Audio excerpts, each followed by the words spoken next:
कक्षा 10वीं के छात्रों के लिए लेकर आया हूँ त्रैमासिक परीक्षा 2024-25 का कक्षा 10वीं का विषय विज्ञान का पेपर, जो कि आपका 20 सितंबर को होना है। 100% सेट ए रियल पेपर है दोस्तों, यही आपका पेपर आएगा। इसमें आपको 20 अंकों का माफ कीजिए, ये आपका 75 अंकों का प्रश्न पत्र रहेगा और इसमें 3 घंटे का समय रहेगा। निर्देश सभी प्रश्न हल करना अनिवार्य रहेंगे।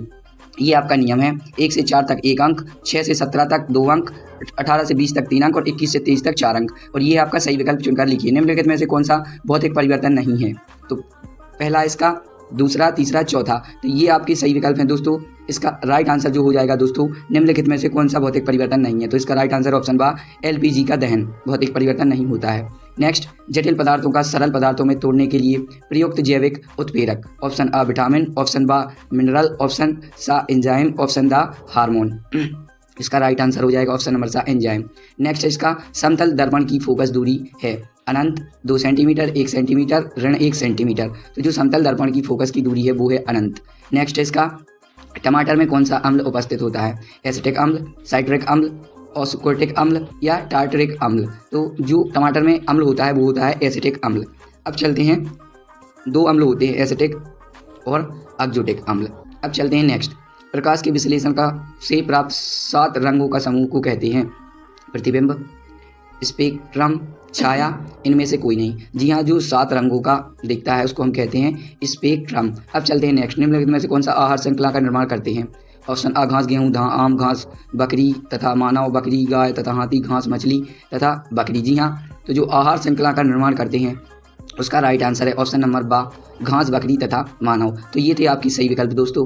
अब चलते हैं प्रश्न क्रमांक 2 की तरफ। रिक्त स्थानों की पूर्ति कीजिए। ये भी आपके 1 नंबर के क्वेश्चन हैं। हमारे शरीर की कोशिकाओं स्तर पर भोजन का दहन खालिस्तान कहलाता है। जी हाँ दोस्तों, वो कहलाता है मंद दहन। अब चलते हैं नेक्स्ट, आमाशय से निकलने वाले प्रोटीन पाचक विकर का नाम खालिस्तान है। तो जो इसका राइट आंसर है वो हो जाएगा पेप्सिन।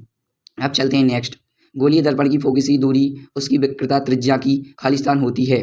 तो इसका राइट आंसर होता है आधी। नेक्स्ट, प्रिज्म द्वारा खालिस्तान रंग की प्रकाश किरण का विचलन सर्वाधिक होता है। तो इसका राइट आंसर हो जाएगा दोस्तों बैगनी। जी हाँ दोस्तों, बैगनी। अब चलते हैं नेक्स्ट, सोडियम हाइड्रोजन कार्बोनाइड का सामान्य नाम खालिस्तान है। तो इसका राइट आंसर हो जाएगा दोस्तों, जो सोडियम हाइड्रोजन कार्बोनाइड है उसका सामान्य नाम हो जाएगा आपका, होता है बेकिंग सोडा। अब चलते हैं दोस्तों नेक्स्ट, ओजोन परत को हानि पहुंचाने वाला रसायन खालिस्तान है। तो इसका राइट आंसर है CFC। ये आप ओजोन परत को हानि पहुंचाने वाला रसायन है। तो ये थे दोस्तों आपके खालिस्तान 1 नंबर के। अब चलते हैं नेक्स्ट क्वेश्चन की तरफ। प्रश्न क्रमांक 3, सही जोड़ी बनाकर लिखिए। ऑप्शन आ स्तंभ, बा स्तंभ, बा। अब चलते हैं, पहले का राइट आंसर हो जाएगा ऋणात्मक, दूसरे का आपका राइट आंसर हो जाएगा चेहरा देखने के लिए, तीसरे का आपका राइट आंसर हो जाएगा आकाश का नीला रंग, इंद्र प्रकरण, और चौथे का इसका राइट आंसर हो जाएगा आपका इंद्रधनुष। 5वें का राइट आंसर हो जाएगा आपका कम प्रकाश में धुंधला दिखना। 6वें का राइट आंसर हो जाएगा आपका वायुमंडलीय अपवर्तन। तो ये थी आपकी सही जोड़ी। ये भी आप रट लीजिए, 100% यही पेपर आपको देखने को मिलेगा 20 सितंबर को कक्षा 10वीं का विषय विज्ञान का पेपर है। अब चलते हैं, एक शब्द एक वाक्य में उत्तर दीजिए। प्रश्न क्रमांक 4 की तरफ, लोहे की वस्तुओं पर पेंट क्यों करते हैं? तो इसका राइट आंसर है संरक्षण के लिए। भोजन का पाचन आहार नली में किस भाग से प्रारंभ होता है? तो इसका राइट आंसर हो जाएगा आपका मुंह से, मुंह से शुरू होता है। अब चलते हैं नेक्स्ट, उस दर्पण का नाम बताइए जो बिंब का सीधा तथा आवर्धित बड़ा प्रतिबिंब बना सके। जी हाँ दोस्तों, वो बिंब जो बड़ा सीधा आवर्धित बड़ा प्रतिबिंब बना सके वो है, उसका राइट आंसर है दोस्तों अवतल। जी हाँ दोस्तों, अवतल दर्पण। अब चलते हैं नेक्स्ट, अम्लीय वर्षा का pH मान कितना होता है? तो अम्लीय वर्षा का pH मान होता है 5-6 से कम। अब चलते हैं नेक्स्ट, जो पदार्थ सूक्ष्मजीवी तथा अवघटित नहीं होते क्या कहलाते हैं? जी हाँ दोस्तों, ये भी काफ़ी इंपॉर्टेंट क्वेश्चन है, इसको भी आप कर लीजिए। अवैजिक, अजैविक, निम्नीकरण, करणीय। तो ये हो जाएगा। अब चलते हैं लास्ट, मछलियों के हृदय में कितने कक्ष होते हैं? तो 2।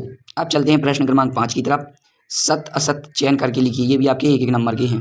बुझे हुए चूने का सूत्र CO3 होता है, ये हो गया आपका असत। दूसरा है प्रकाश संश्लेषण की क्रिया पौधे में गोलियम में पूर्ण होती है, ये भी असत। संवेदी न्यूटन मेरुरज्जु में आवेग पेशियां तक पहुंचाती हैं, ये भी असत। लिटमस एक प्राकृतिक अम्ल क्षार सूचक है, सही है। जो पदार्थ ऑक्सीजन हो जाते हैं वो ऑक्सीकारक उपचारक कहलाते हैं, ये भी गलत। और मनुष्य में दोहरा परिसंचरण होता है, सही। ये आपका चौथा और छठवां सही है और बाकी आपके सारे गलत हैं। अब चलते हैं प्रश्न क्रमांक 6 की तरफ। ऊष्माशोषी अभिक्रिया किसे कहते हैं, उदाहरण सहित लिखिए। अथवा रेड क्रॉस अभिक्रिया किसे कहते हैं, उदाहरण सहित लिखिए। ये आपका 2 नंबर का क्वेश्चन है दोस्तों। अब चलते हैं नेक्स्ट। 8 आलू चिप्स पैकेट नाइट्रोजन प्रभावित क्यों किया जाता है, वायु में जलने वाले मैग्नीशियम रिबन साफ क्यों किया जाता है। 9 उदासीकरण अभिक्रिया उदाहरण परिभाषित कीजिए। अम्ल जलीय विद्युत का जल चालन क्यों करता है। 10 एटीपी का पूरा नाम बताइए। भोजन के पाचन लार की भूमिका क्या है। 11वां अवतल दर्पण के 2 अनुप्रयोग, वास्तविक प्रतिबिंब, आभासी प्रतिबिंब। नेक्स्ट 12वां है खाद्य श्रृंखला, खाद्य जल में 2 अंतर लिखिए। ओजोन परत का संरक्षण क्यों आवश्यक है, ये आपके 2 नंबर के हैं। 13 जाइलम फ्लोरम में 2 अंतर अथवा थमनी सिरा में 2 अंतर लिखिए। 14 श्वसन को ऊष्माक्षेपी अभिक्रिया क्यों कहते हैं अथवा आलू चिप्स के पैकेट नाइट्रोजन से प्रभावित किया जाता है, ये है 14।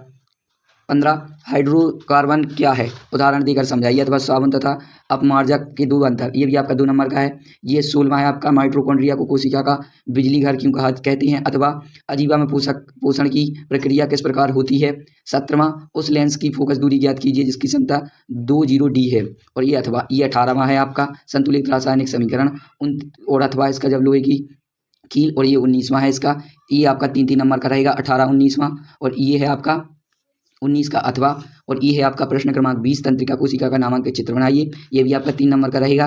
और ये आपका 21 अम्लीय वर्षा, इसका जीवधारिये का प्रभाव पड़ता है, तो ये है आपका 21। ये आपका 22 और ये आपका 23। तो थैंक यू दोस्तों वीडियो को एंड तक देखने के लिए। अगर वीडियो अच्छी लगी हो तो लाइक कमेंट शेयर जरूर कीजिए और इसके जो आंसर हैं वो मैं अगली वीडियो में अपलोड कर दूंगा। तो अगर आप इस चैनल पर नए हैं तो इस चैनल को सब्सक्राइब कर लें, लाइक कमेंट शेयर जरूर करें। धन्यवाद।